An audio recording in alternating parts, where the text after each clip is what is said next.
So the first time, and it is the first time, a gangland drill track is at #1, spreading a message of hatred and violent revenge being echoed in playgrounds across the country. Have a listen. Back up, bring it to the owner. I'm still up on the roads, could I left. Still check my bros on the thing. That man I don't give. Where you wanna get smoke cigarette? English girl named Fiona. African girl Adiola. Body yoddy shaped like cola. So that is Tion Wayne and Russ Million's Body topping the charts. Lyrics in that include references to my nank, that means knife, just waving, and with my fist, love, the altercation with my shank, also meaning knife. That's a combination when I punch my man. It's grievous. It's pretty grim stuff.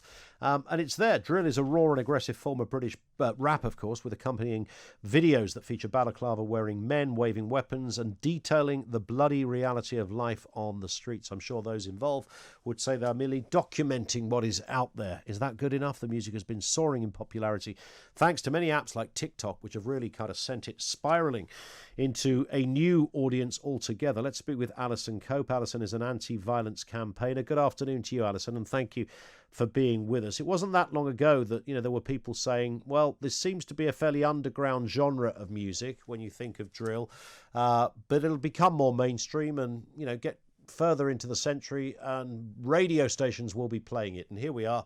Such a song is at #1.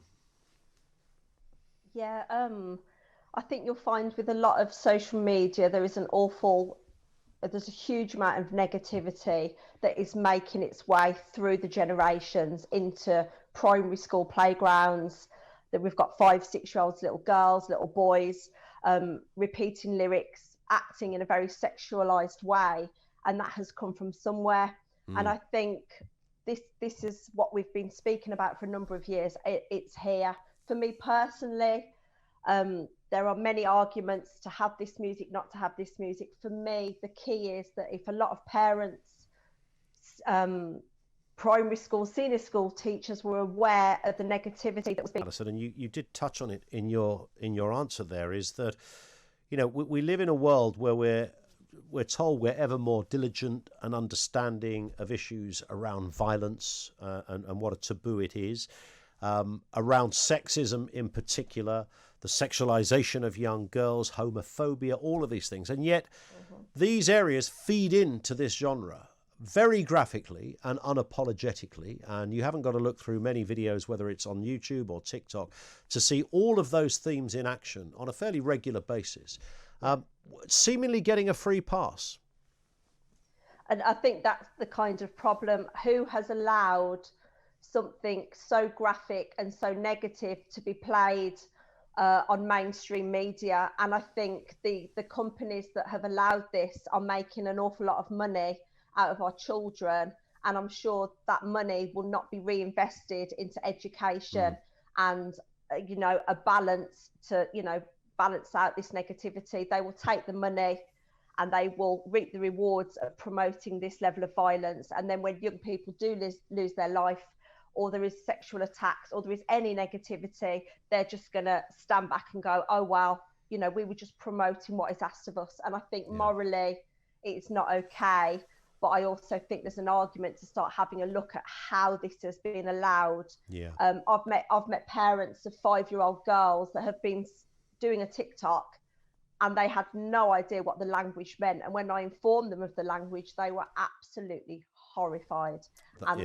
They shut down that account immediately. It's just a balance between what's acceptable and what is already out there.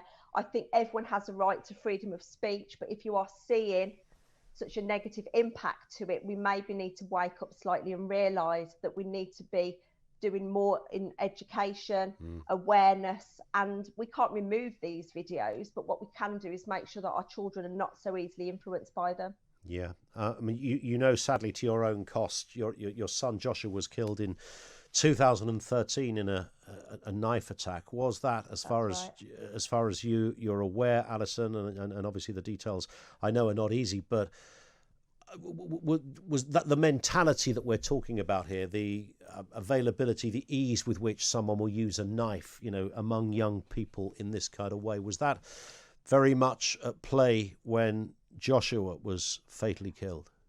Yeah, I believe so. And I think the problem that I face on a regular basis is the stigma around youth violence. When we see a headline, some of us have an automatic assumption that it must be gang related or drugs or music, when actually the main cause of my son's death was the lack of education towards the young man that picked up that weapon.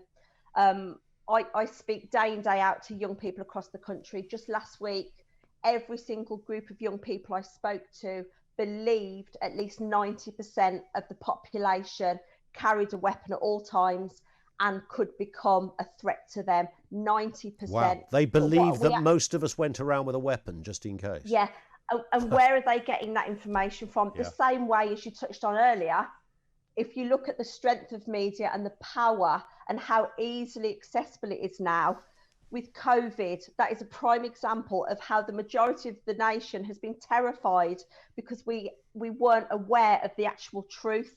And it's about educating, reassuring, and making young people be aware that knife crime is still low, but there are certain things you can do, like representing yourself online negatively, certain kind of language, certain representation that could lead to a negative outcome.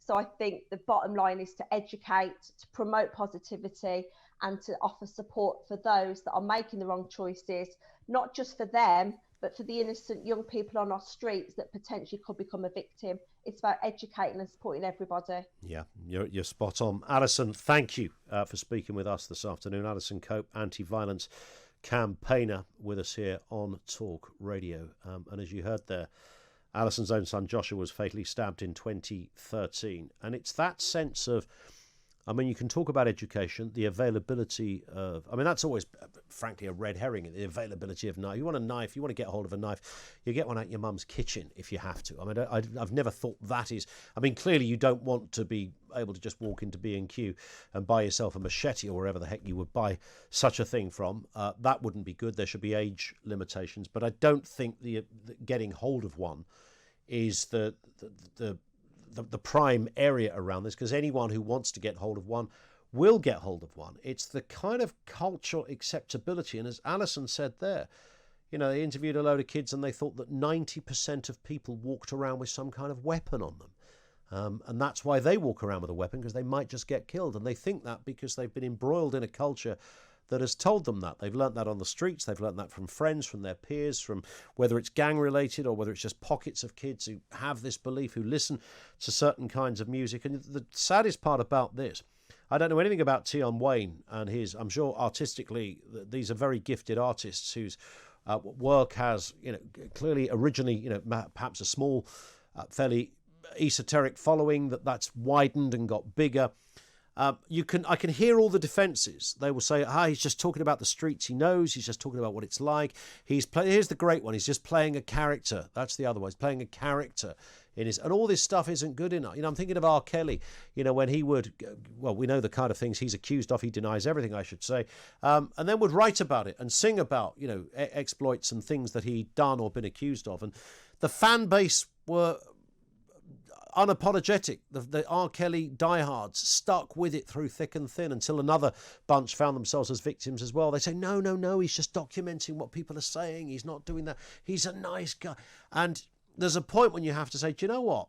Actually, I think we conclude that this genre of music, probably not much good can come of it. And the difficulty with this, you always sound like an old git, don't you? Whenever you talk about, you know, what they're singing about these days, the youth of today, the kids, what they're listening to, scantily clad. And much of this stuff, and it's because we've done so many phone-ins on this and we've talked about it so often, when you touch on the issue of knife crime, you get into the issue of sexism as well and how women are portrayed in videos such as this. The issue of homophobia, which is never far behind, frankly, but somehow sort of gets a bit of a free pass. It's drill, and therefore, you know, that's a genre in itself. It's young people expressing themselves, finding a way around, describing the streets they're on. You don't understand because you're over 20 or something. You know, it's this kind of nonsense. And now you've got the BBC who are playing it and are happy to play it, by all accounts. We contacted the BBC and asked for their response. They said this: each track is considered for the playlist based on its musical merit and whether it is right for our target audience, with decisions made on a case-by-case basis. That tells us nothing, really. The question is that this is kind of a fairly, I would suggest, it doesn't get anywhere near some of the harder stuff. I appreciate that much. But it's in the ballpark, and it would have been unthinkable not that long ago. I mean, the BBC refused to play Frankie Goes to Hollywood, Relax, because of the nature of the lyric. You want to talk about stabbing and carrying around all manner of, nanks and shanks, and these are colloquial street patois for knives, etc., and all the other lyrical content that goes with it. That's apparently fine. But talk about a lyric that might have a double meaning to it. Not so good. Got to ban that. I appreciate they were worlds apart, but you might just think that would be the point that the BBC would go, do you know this whole drill thing? And the saddest part about this, there's some really gifted musicians who work in these areas, and it's probably the only genre they know and the one they feel comfortable with, and I'm sure there are many people who write about stuff in this genre that isn't in any way in the ballpark of anything that would be violent or offensive. But it's very hard to find that, and the genre is so interlinked with everything we're talking about here that you might think the BBC would say, let's just drop that one in the filing cabinet, Mark, no thanks. But on this occasion they've decided that they will highlight it, play it to the rafters, and encourage you young kids to go out and buy it.